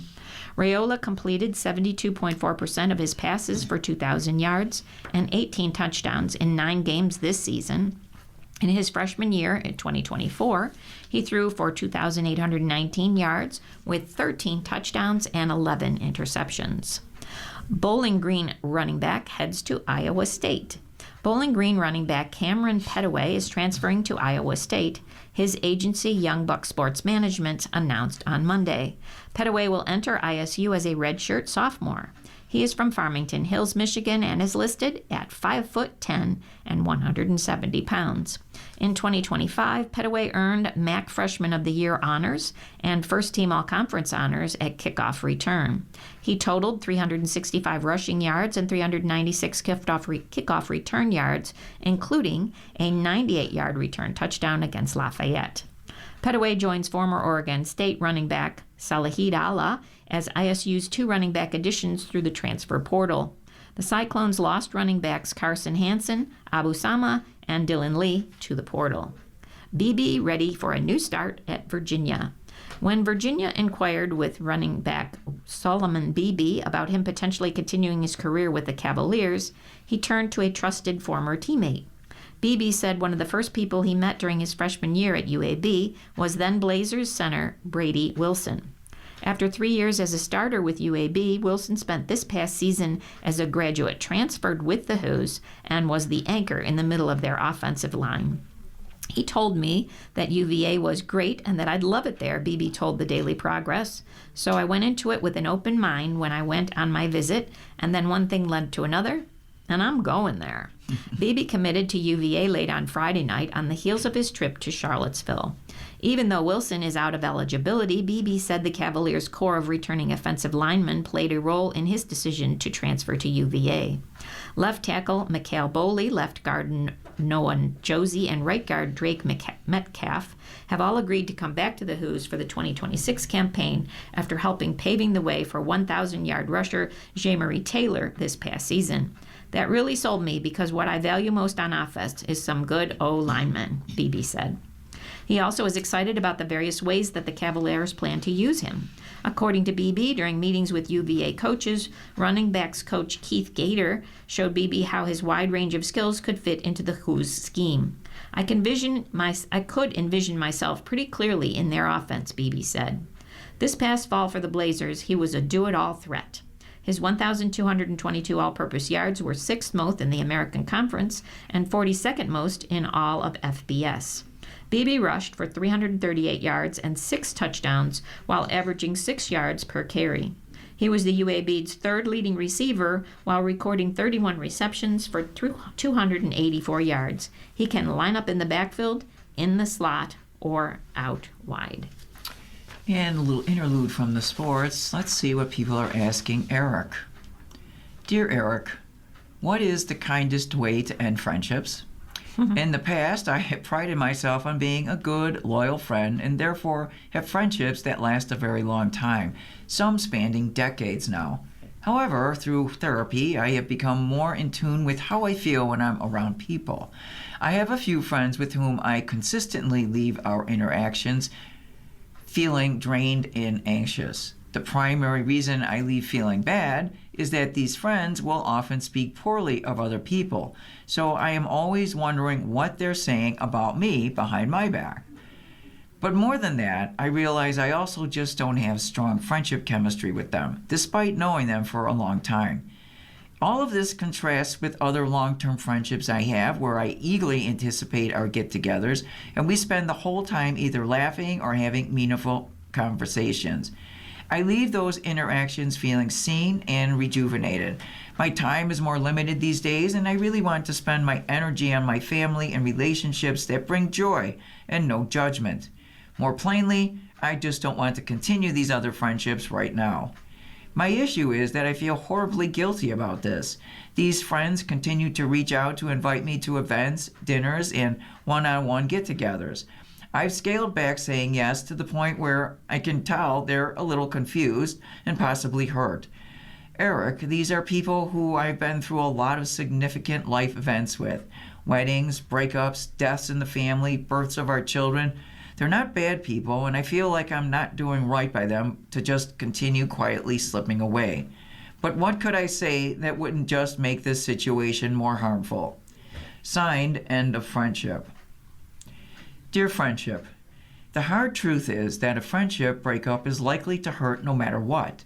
You can make it gentle or severe, but regardless, your friends will have to mourn the relationship that was and process their feelings over what they had hoped to be. It's not your responsibility to do that work for them. However, treating this relationship transition with kindness, directness, and respect is your responsibility. To that end, continuing to scale back without explanation is only going to prolong and perhaps exacerbate the hurt. It may seem counterintuitive, but saying something direct and definitive might be the kindest option because your friends won't have lingering questions or get stuck filling in the blanks. When you talk to them, express your gratitude for the friendship you've had and acknowledge the truth that you're in a different place in life. People grow apart. We can often find our ways back to each other, but sometimes we need to just acknowledge the distance. Dear Eric, I recently learned that my sibling placed a security camera at my parents' home in a location where we often gather. This now means that every conversation is recorded. Sometimes those conversations involve parental care and finances, and sometimes this gathering spot is a location where guests go to take phone calls or even to decompress and chat with people one-on-one. Does the host have the obligation to disclose the location of these cameras, and should they be turned off during gatherings? I'm not comfortable being recorded during private and personal conversations. Signed, Not Secure with Security. Dear Security, depending on where you are, recording a conversation without the consent of all parties is illegal. In some states, it's a felony. So you and your siblings should research the local laws and take them into account as you figure out the best way to keep your parents safe. Talk to your siblings about your concerns and questions. Where does this footage go? Is it stored locally or does it go to a cloud maintained by a company? Who has access to it? Is it deleted at regular intervals? And more importantly, is there a way to turn it off when people are gathering? That seems the easiest and most sensible option. If we're talking about a sunroom, for instance, I can see the logic in monitoring it for intruders when no one is in it. But like any other security system, it should be able to be programmed with a timer or manually turn on when folks go to bed or leave the house. Getting more information about how the system works will empower you as a trusted family member to help your parent and everyone else wisely navigate it. And for guests who aren't part of the inner circle but might still want to avoid their conversations being recorded, you can also put up a sign to remind them that there is a security camera in use. Okay. How about the Olympics? The Ice Master helps speed up skating. No ice is colder and harder than speed skating ice. The precision it takes has meant that the Olympic speed skaters have never competed for gold on a temporary indoor rink until the 2026 Milan Cortina Winter Games. In the pursuit of maximum glide and minimum friction, Olympic officials brought on ice master Mark Messer, a veteran of 6 previous Olympic speed skating tracks and the ice technician in charge of the Olympic Oval in Calgary, Canada, one of the fastest tracks in the world with over 300 records. Messer has been putting that experience to work, one thin layer of ice at a time, since the end of October at the new speed skating stadium built inside adjacent trade fair halls in the city of Rho, just north of Milan. It's one of the biggest challenges I've had in ice making, Messer said during an interview less than 2 weeks into the process. If Goldilocks were a speed skater, hockey ice would be medium hard or fast puck movement and sharp turns. Figure skating would be softer, allowing push-off for jumps, and so the ice doesn't shatter on landing. Curling ice is the softest and warmest of all, and that is for controlled sliding. For speed skating, ice must be just right. It must be hard, cold, and clean, and very, very smooth. The blades are so sharp that if there is some dirt, the blade will lose the edge, Messer said, and the skater will lose speed. Speed skater Enrico Fabrice, who won 2 Olympic golds in Turin in 2006, has traded in his skates to be deputy sports manager at the speed skating venue in Rho. For him, perfect ice means the conditions are the same for all skaters, and then if it's fast ice, so much the better. It's more of a pleasure to skate on this ice, he said. U.S. bobsledder survives a solo run. U.S. bobsledder Chris Horn survived a frightening ride down the track in St. Moritz, Switzerland on Sunday after his 3 teammates failed to make it into the 4-man sled at the start of the World Cup race. How does that happen? Oh my gosh. Horn, the driver, got in first, as is common in bobsled, but his 3 teammates, Ryan Rager, Hunter Powell, and Caleb Furnell, all had trouble getting in, leaving Horn to navigate the course with no other weight in the sled and nobody to pull the brakes at the bottom. Oh my goodness. Rager appeared to be the first to stumble, and the domino effect took over from there. Powell appeared to get thrown somewhat violently toward the track wall, hitting his back on the hard-packed icy surface after he couldn't get into the sled, and Furnell couldn't make his way into his spot either. None of the U.S. sliders suffered serious injuries, and all x-rays taken came back negative, the team said. A little sore, Powell told the Associated Press. I should be fine in a couple of days. Without any weight in the sled, Horn basically careened down the track, but still reached the speed of around 70 miles per hour, or 120 kph, during the run that lasted just over a minute. Horn drove the sled across the finish line, then had the presence of mind to scoot towards the back of the sled and pull the brake handles. Or panic. I don't know if it's presence of mind, yeah. Athletes and coaches from several different national teams rushed to the finish line to ensure that Horn was fine as the sled skidded to a stop. Some simply shook his hand and nodded their heads in disbelief. Horn, whose start in bobsledding was as a brakeman, so he knew what to do, waved to the nearby television camera to show that he was okay. We are fortunate it wasn't worse, USA bobsled head coach Chris Fote said in a text message. Russian athletes qualify for the Games. Russian luge athletes Roman Repelov, men's single slider, and Daria Olesik, women's single slider, have qualified for the Milan Cortina Olympics.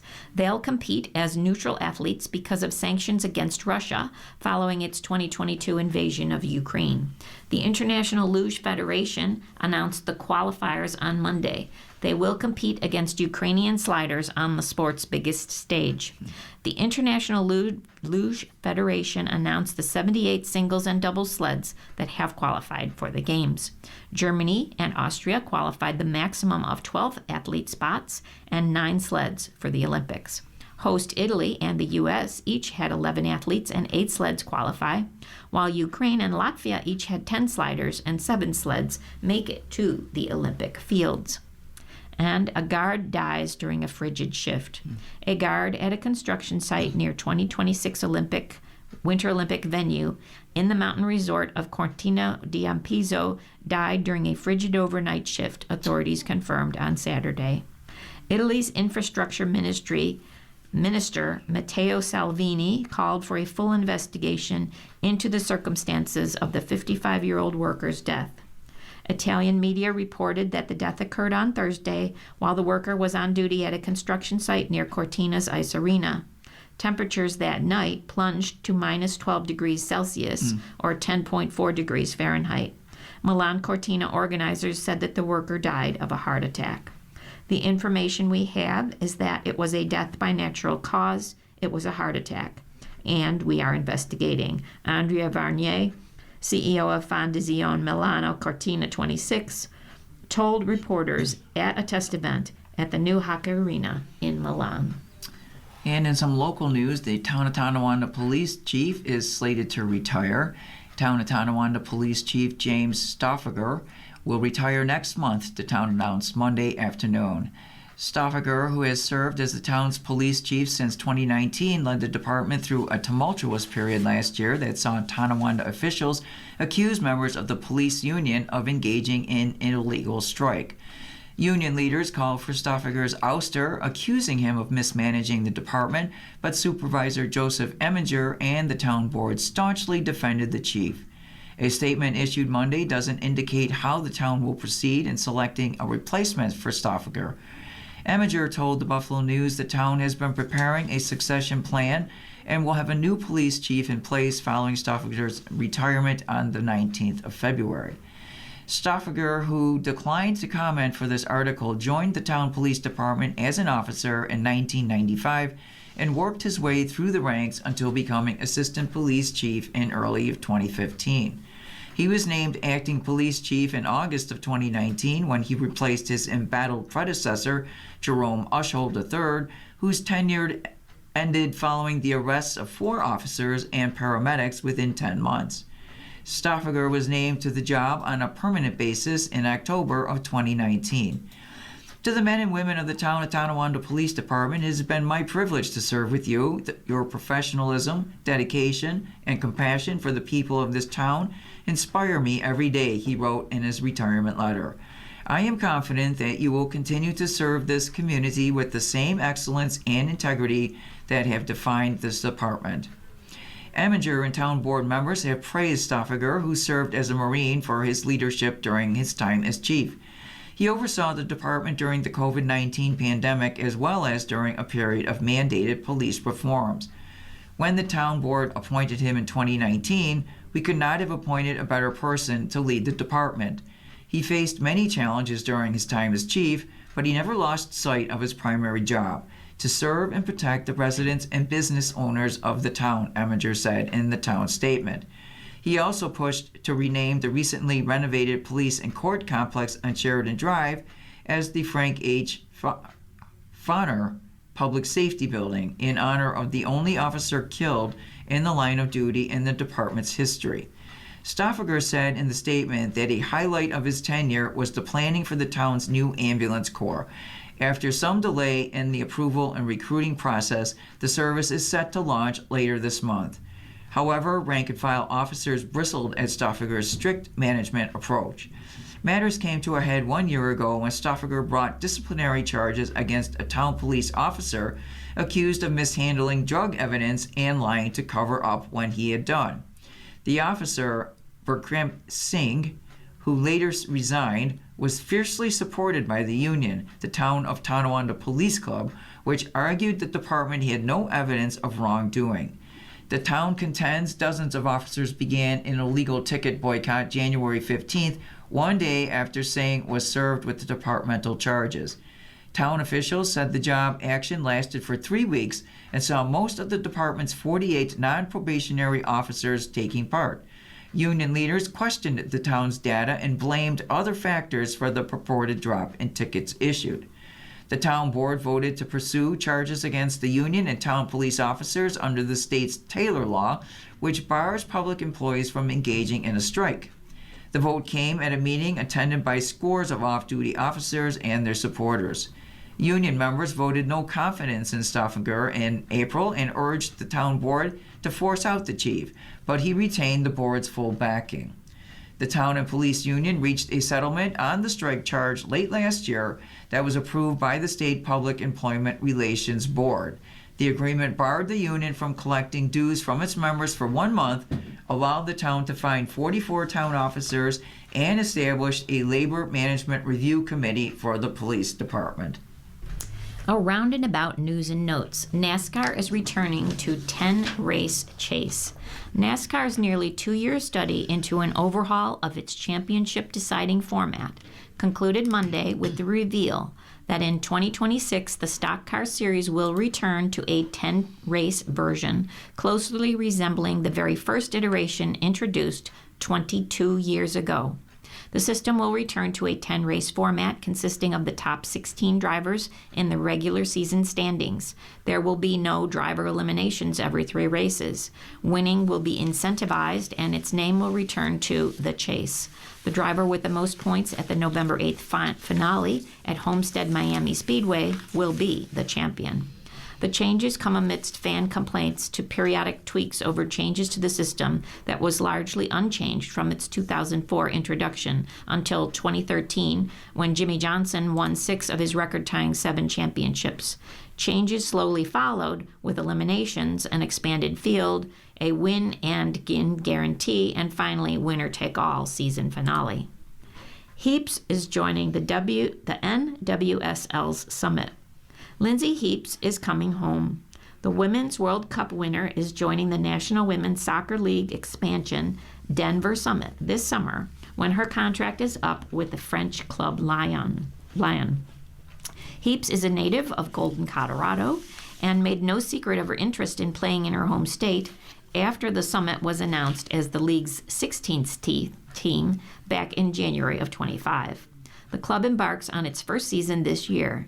Heeps says, "I think they align with all of my beliefs in how they see the team, how they see it becoming successful, and the investment that they are putting in." Nearly $15 million in NIL deals is rejected. The College Sports Commission has rejected nearly $15 million in name, image, likeness agreements since it started evaluating them over the summer. That's representing more than 10% of the value of all the deals it has analyzed and closed. The CSC released its latest statistics Monday, saying it did not clear 524 deals worth $14.94 million, while clearing 17,321 worth $127.2 million. All the data was current as of January 1st. The numbers came against the backdrop of a reminder memo the Commission sent to athletic directors last week, citing serious concerns about contracts being offered to athletes before they had been cleared through the Commission's NIL Go platform. The CSC is in charge of evaluating all deals worth more than $600 that are offered by third-party businesses that are often affiliated with the schools recruiting the players. The Friday memo reminded ADs that signing players to deals that hadn't been cleared by the CSC left the players vulnerable to deals not being cleared, promises not being kept, and eligibility being placed at risk. The ex-Pirates RHP Giusti dies at 86. Dave Giusti, a reliable reliever who spent 15 years in the majors and helped the Pittsburgh Pirates win the 1971 World Series title, has died. He was 86. The club, citing Dave's family, said he died on Sunday. The right-hander went 100 to 93 with a 3.6 ERA in 668 career appearances for 5 clubs. From the years 1962 to 1977, he began his career as a starter in Houston, but had his greatest success with the Pirates, who acquired him from St. Louis in October of 1969 and then moved him to the bullpen full-time. Gusti led the National League with 30 saves in 1971. Then added 10 2/3 scoreless innings in the playoffs as the Pirates beat the Giants in the NLCS when the Baltimore Orioles in 7 games, then the Baltimore Orioles in 7 games in the World Series. A native of Seneca Falls, Gusti played collegiately at Syracuse before being signed by Houston. Collegiately. There we go. Okay, sorry. Variana takes stage 8 in Dakar Rally. Saul Variana snatched stage 8 from South African compatriot Hent Leitgen by 3 seconds after an impressive comeback drive in the Dakar Rally on Monday. Variwa, only 20, and driving in his third Dakar, started 26th and was in 6th place with 100 kilometers to go in a 483-kilometer loop outside Wadi Ad-Shir, Saudi Arabia. Then he was 3rd after 4:14 and 2nd after 4:48. For the second straight day, Leitgen had a stage win ripped from his grasp. On Sunday, his Toyota's rear damper broke 30 kilometers from the finish. Oh, man. Yeah. Okay, well, here's some other bad news. Trump's so-called Vengeance Tour adds another name to a lengthy list. Donald Trump promised in his second inaugural address to fairly apply the law, unlike how he said he'd been treated by federal authorities. The vicious, violent, and unfair weaponization of the Justice Department and our government will end, he declared on the 20th of January. Since then, Trump administration has gone after multiple elected and appointed government officials who have either directly opposed the Republican president or not granted his wishes. The most recent is Federal Reserve Chair Jerome Powell, who has defended the independence of the central bank against Trump's pressure to cut interest rates more sharply. Trump told NBC News over the weekend that he knew nothing about a Justice Department inquiry into the Fed's ongoing construction project in Washington. But influential White House Chief of Staff Susie Wiles has also affirmed that Trump sees his White House return as a sort of vengeance tour. There may be an element of that from time to time, she told Vanity Fair. Who would blame him? Not me. Here's a look at how Trump's government has pursued some of the president's most other opponents. Lisa Cook, James Comey, Letitia James, John Brennan, and Jack Smith. And hydrogen blending is eyed in climate fight. Alma Figuera began to worry when she learned that her gas provider wanted to test a controversial solution to curb global warming: blend hydrogen with natural gas to power her stove and other appliances. Figuera, who has asthma and recently learned her lung cancer is back, worries about health risks. You've been listening to a reading of articles and features from the Buffalo News for today, Tuesday, January the 13th. We read it live on weekdays and Sunday mornings at 9 and rebroadcast at 4. For more information, call 716-821-5555. Your readers today have been Lori and Lita. Thank you. If you're listening to this publication online, you're probably using our website, a podcast player like Spotify or iTunes, a streaming service like Siro, or a smart speaker. Did you know that we now have a dedicated app that can be downloaded to any mobile device, like a smartphone or tablet, for free? App users can conveniently access our live stream and any episode of our podcast easier than ever. To download the app, just type NFRRS in the search window in the Apple App Store or in the Google Play Store. Contact us anytime if you have any questions by calling 716-821-5555, extension 5. Thank you.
Coming up next on the Niagara Frontier Radio Rating Service, we have the supermarket ads. Following that, at noon is today's USA Today.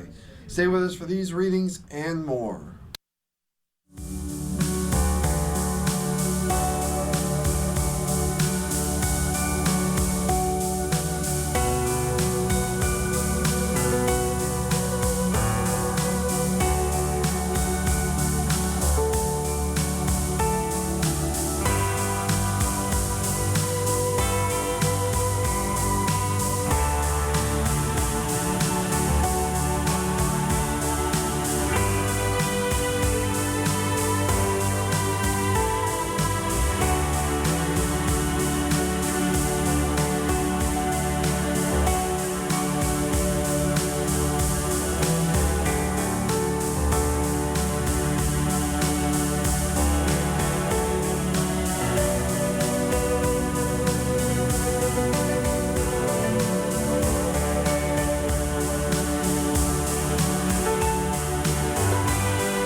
The following program is intended for listeners who are blind, have low vision, or have